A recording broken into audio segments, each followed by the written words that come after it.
Yves took Chanel to a banquet. The receptionist flipped through the guest list for a long time, but still couldn't find her name. Chanel felt upset inside and turned around to leave. She knew very clearly that only by becoming stronger herself could she gain recognition from others. But right at that moment, Yves suddenly proposed to her. Even though she loved him deeply before she was truly independent, she couldn't convince herself to accept his love. Rejecting the man she loved, and with her star power fading, her business soon went quiet. For a while, Chanel felt lost, not knowing where to go. Her best friend saw she was down, so she took her out for a walk. On the beach, Chanel saw men playing freely while women were trapped by all kinds of so-called rules of elegance. She suddenly had a thought. Why couldn't women break free from men's control and have the freedom to dress as they like? An old man's loose shirt gave her inspiration. They bought a pile of men's clothes, took off the heavy corsets, and put on loose shirts and trousers. When they walked down the street, they immediately drew people's attention. Chanel understood that this style would surely cause controversy, but the riskier it looked, the more opportunity it might hide. She decided to step into the fashion industry.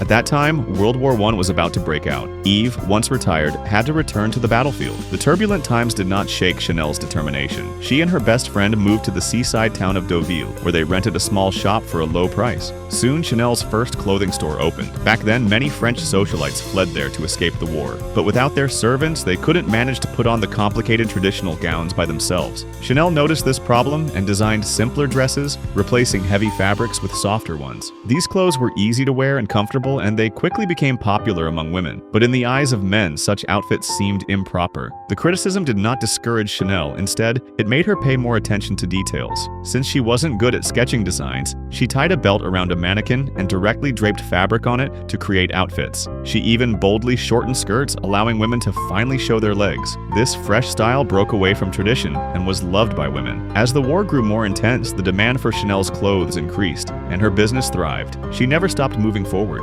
After the war, Chanel seized the moment and bought an entire building in Paris, expanding her business further. She was always involved in everything related to fashion. When she lifted a perfume bottle to her nose and took a gentle sniff, the fragrance named after her, Chanel No. 5, was born.